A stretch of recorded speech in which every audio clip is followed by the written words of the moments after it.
Good morning, Bevin. Good morning, Tom. How are you today? I'm doing great. Today is the type of day you want to grab your favorite book, your cup of coffee, go outside and enjoy the beautiful sunshine and read in natural light. That is a great day. I love reading outside. Plus, you added benefit, get a little sunshine. Yes, and that's always necessary, especially after daylight savings time switches. Yes, Yeah. yes. Um, what are we talking about today, Tom? Today, I would like to introduce the patrons that haven't read it to Timber Creek Canine series. The author is, I got to read my notes, Margaret Mizushima. I hope I didn't butcher that too bad. Right. Um, a little about the author. She's married. Her husband is a veterinarian in a small rural community in the mountains in Colorado. So anything she describes in the book that is a veterinarian procedure on different type animals, she has firsthand knowledge. Okay, so she's pulling from those lived experiences. Lived experiences. She enjoys hiking, horse riding in the mountains. Mhm. So those experiences that she references in the book come firsthand. It's not something she had to hard research. Wonderful. And the way she describes everything, you feel like you're right there with her. Oh, that's Like great. you're walking on a trail, looking at a stream, enjoying the beautiful scenery. She just does a wonderful job of that. A very good immersive author. Oh, absolutely. Mm-hmm. Uh, I'm not going to delve into the plot real heavy, but I want to give the patrons a heads up on the characters in this book. Mm-hmm. And the reason I want to do it is because I want them to fully understand how the characters that I'm going to describe intertwine with this book and the rest of the series. They're not Absolutely. always major featured in the rest of the series, but they might be. Ooh, Oh, okay. they're always mentioned, but they could be an integral part of the next book in the series. Wonderful. So I really want them to get familiar with them. Book one has a tremendous amount of information you've got to digest. Mm-hmm. We'll start off with Maddie Cobb, deputy sheriff for 9 years in Timber Creek. She, through the donation of the community, they pitched in to get a canine. Mm-hmm. They were starting to notice a little bit of drug problem, mainly around the schools, younger people. So they wanted a dog so they could sniff this out and get it shut down. Right. Maddie is a resident of the town, grew up there, um, spent 12 weeks in Denver training with her new partner, Robo, a German Shepherd. They go through the training together, how each of them get along. And it tickled me, not right off the bat, but it brings it up in the book because they are new partners. There's a little struggle to see who's the dominant one. And Maddie has to think back to her 12-week training on how to reel it in and make it a positive effect. Mm-hmm. So that's fun to deal with, and I know what it is because I have had dogs in the past and trained them. So I understood part of the language they were talking about. Another thing you'll learn about Maddie is she was orphaned at a young age and went into foster care, which brings the next character I want to talk about. The lady in charge of the foster care in the book is called Mama T. So, readers, is it a good relationship or a confrontational relationship? I'll let you decide. Is it kind of, it's one of those very complex type It things? can be. It can go either way. Either it goes one way, but I want them to figure out which way it's going Right. to go. Awesome. She's a sweet person. I like that you mentioned that there's the struggle to figure out who's dominant. You see that in partner relationships between people when they're partners. Sure. And so is it fun to see it then reflected between a officer and a dog and how Yes, it that is. yeah. It is because the training was 12 weeks, so they bonded very closely. Mhm. I mean, he is a working service dog, also my best friend. So, it's a good partnership. That's fun. And you see the relationship back and forth where she tries to correct something and he's not buying it, but they do tend to bond at the end of that little struggle. So it's really fun. That sounds really fun. That sounds awesome. You mentioned that book one has a lot of information to digest. It wouldn't be overwhelming to a reader though, would it? The way the author writes, you can absorb it very easily. Good. But the reason I mentioned it is I don't want the patrons just to brush over a character and not pay attention. Right. But the readability is so good. Wonderful. But this is a series that you'd want to start with number one. I would and then definitely start with number one Yeah. in this series because it sets up all the players and how they interact. And like I mentioned before, a certain character might not carry to the next book, but they'll be in the shadows. Right. So it's book one is a definite to learn the characters, their mannerisms, their likes, dislikes. It makes the book flow so much Right. smoother. This is in the mystery section. I know you don't want to go too far into plot, but what types of mystery are we really looking at here? The type of mystery is your basic we find a body, who done it, Okay. or we're tracking down a drug dealer and who's his supplier, that type of who done it. Right. And remind me the setting of this book. The setting is rural Colorado in the mountains. The town is called Timber Creek. I've never looked it up to see if there really is Right. one, but it's a small community. So it's similar to where she lives.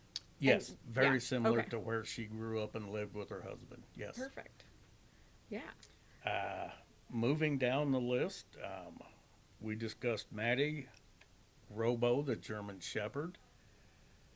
Cole Walker is the local veterinarian in the community. He is, how do I say, you'll probably see him in every book. He might not be the lead in the book, but he's always there because he's the vet for Robo. So, Got it. with his normal care and update, Maddie and Cole interact quite a bit. Cole has two daughters, Sophie, 8 years old, Angela, 16 years old. And I'm going to challenge the readers. What's their nicknames? Okay. Pick that up in book one. Another thing I would like for the patrons to pay attention to, it's not critical, but pay attention to the relationship of Cole's house to the vet clinic.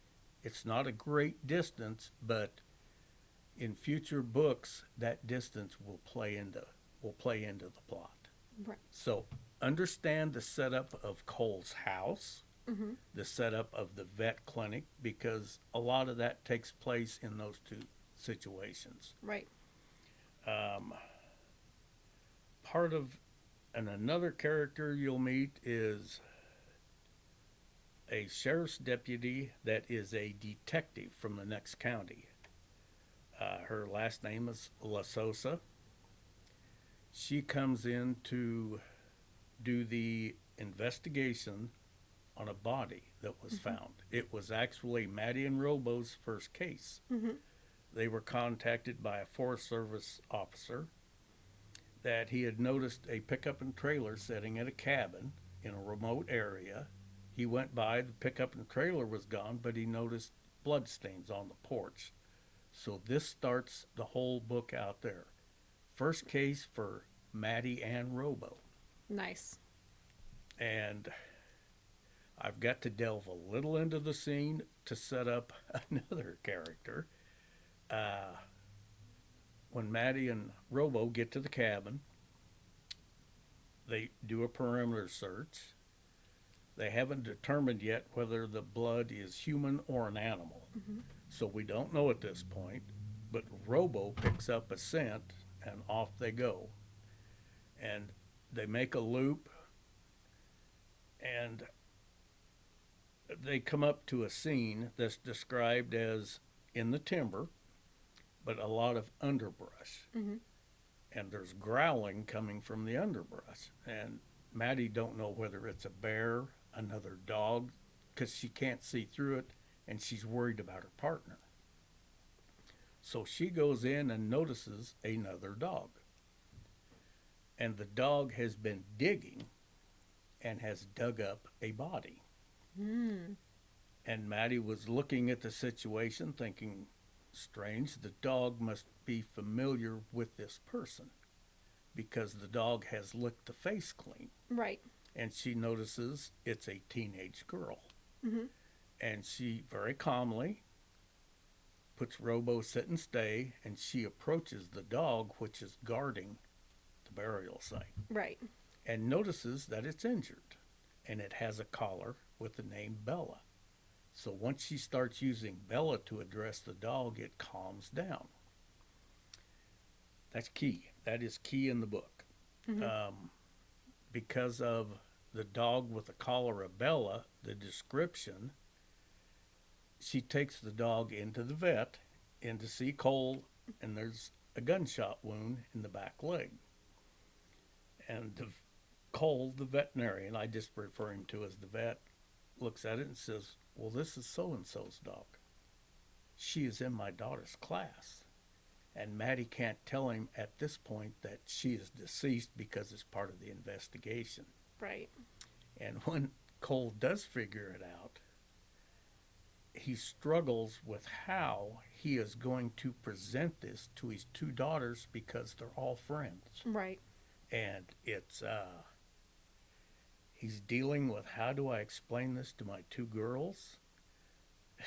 The same day he receives an envelope from his wife, who they are separated with divorce papers, and he has to explain this to his 8 and 16-year-old daughters that mama's not coming home. That's a lot. It's a in lot one in day. the first book. And, Wow. And I'll give the patrons a tip. When they get to the scene of explaining the dog and the girl is deceased, have a box of Kleenex handy. Okay. Okay? Yeah. What type of reader would really like Timber Creek Canine series? If you like a good mystery, it is probably, I'm sure it's fiction, but a good mystery, I would recommend it to anybody. The violence level in this book is no more than I just described, Mm-hmm. finding a body. Right. That's it. Language is nothing. Mm-hmm. All the other stuff, I could recommend this to anybody that likes a family-orientated book with a good mystery. Anybody that would enjoy that, I think they're going to love this series. Wonderful. So it's very accessible. Very accessible book. I was impressed going through. I'm up to book 8 in the series, and it's still accessible to all readers. Wonderful. That's good to know as you go through the series that it's not going to rapidly change audiences. It stays I did not have that feeling reading this series. No. wonderful. I say wholesome book. Mm-hmm. I mean, it's got family values. It's got more than just a mystery of solving a crime. You've got family issues, family bonding with the town, the people in it. I Right. mean, it's really fun to read. And the author writes it so easy to read. It's a page turner. Wonderful. That's what we like to hear, Tom. Oh, good. Any last comments about Timber Creek K9? Uh, I I could make a lot of comments, but I'm afraid I might tip my hand and give the plot away. I So Not spoiling the book is I really don't hard want to spoil sometimes, the book. especially when you like it. I just wanted to mention those characters Yes. because they're a very integral part of book one and future books. Yeah, wonderful. Now, I know that when we have you back, we're going to be looking at the book The Iowa Farmer's Wife by Bill Bowman. This is our next book for patron picks. Want to briefly say why you picked this trilogy? We talked about it. I picked the trilogy because it's a short series. Mm-hmm. It takes place in southwest Iowa. So this is local. It's local. The author was originally from Bedford. Oh, nice. So it takes place just east of Bedford in that area of Iowa, from there down to St. Joe. Just a corridor, if you Right. will. And basically, what I remember of the book, it's been a couple years. Um, the main character sets out to figure out who and why killed her husband. Mm. And each book feeds into the next book. But it's so much fun because you know the names of the town. That is fun. That's what was really fun about the read. Well, I hope everyone tunes in next time for our Tom's review of The Iowa Farmer's Wife and that trilogy. Come into the library to pick up Timber Creek K9. We have number 1 available. It was wonderful to talk to you today. You had a challenge for our Yes. listeners. If you pick up the book and read it, go ahead and leave a comment in the video what the nicknames of the 2 girls are. We would love to see that interaction. And feel free to like the video or subscribe to the YouTube channel if you want to see more of Tom's and others' patron picks. Thanks for coming, Tom. Thank you. I enjoyed it. Wonderful. We'll see you next time. Yes. Bye.